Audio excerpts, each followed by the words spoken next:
Respect is not something that you ever demand in your life.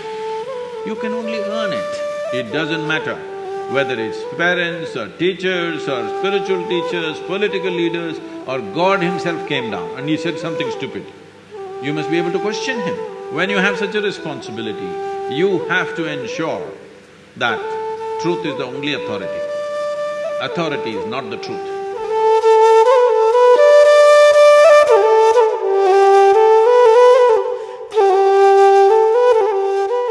Sadhguru, how do you suggest that we appropriately question authority without being disrespectful towards them? Because from our very childhood, we've been taught to obey our elders because they know better and they are right. But they're only humans and it's possible that they are wrong or they make an error in judgment. So, do you think…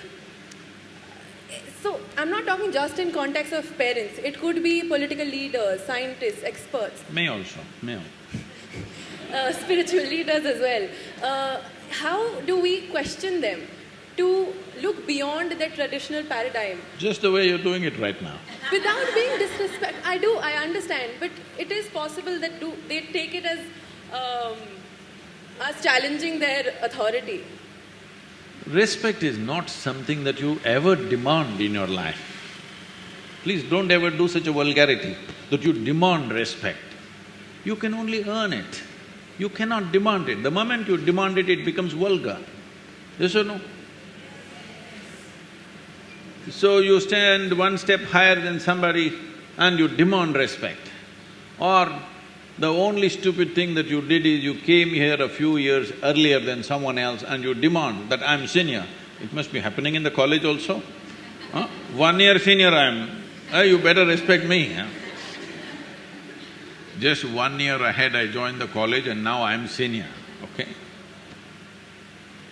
So, this is an unfortunate reality that's well established in the world, that in the name of religion, in the name of authority, in the name of parenthood, in many different ways, we have been trying to establish authority is the truth. No, authority is not the truth. Truth is the only authority. This is why, youth and truth. Truth is the only authority. Nothing else is the authority. So if I ask a question, somebody freaks. See, if you ask a question, somebody freaks because they don't know the answer. Suppose you go, sit in an examination and look at the question paper, you don't know a damn thing, don't you freak? Just like that they're freaking, why don't you understand? Hello? So they gave you a question paper, you have no clue, do you freak or no? So they are also freaking. So you must understand and be a little compassionate. When you ask a question, somebody freaks means obviously they don't have an answer. So you must be compassionate, considerate because they're your seniors. They came ahead of you, but they are no better than you, so they're freaking a bit. Please make way for them a little bit, what to do? They've grown a little bigger than you. But at the same time, there is no need for anybody to succumb to that. It's all right, there is no need to confront people. A question, first of all. See, a question is a tool. A question is a tool to dig little deeper, isn't it? Hello? But somebody is asking a question to prove a point, that's not good. So don't ask a question to your parents or to somebody else just to prove your point. No, ask a question because it's a genuine question. So people were asking me, Sadhguru, what kind of questions can we ask, what can we not ask? I said, even the dumbest question you have, if it means something to you, it means something to me. If it doesn't mean anything to you, don't ask such stupid things because it doesn't mean a damn thing to me either. But if it means something to you, maybe it's a stupid question, somebody thinks it's a stupid question, but it means something to your life, it means a lot to me.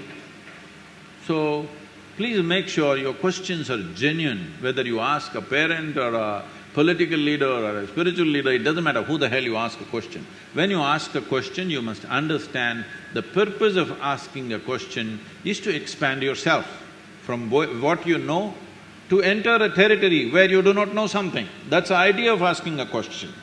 But you ask a question to prove them stupid, then maybe they're getting mad. You are entering their territory now. But you have to make sure in your life, because your life is not just about your life. How you conduct your life will determine the nature of this world, isn't it so? When you have such a responsibility, you have to ensure that truth is the only authority.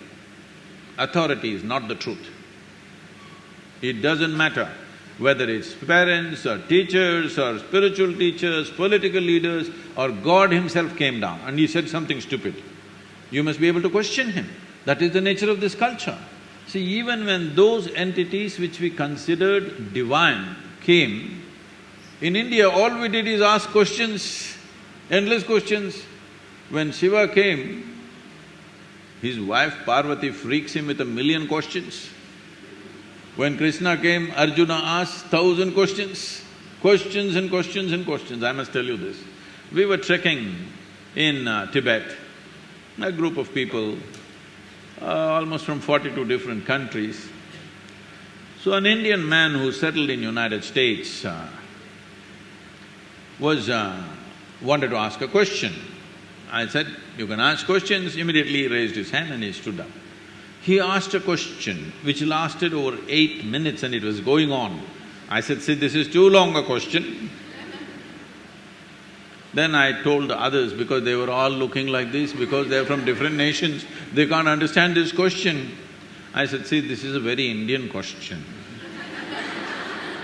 Question inside a question, inside a question, inside a question, inside a question. Indians are experts in this because they have 15,000 years of culture, they've crafted questions like this. It doesn't matter Shiva comes, Krishna comes, they want to bowl a googly to him. That's the whole intent.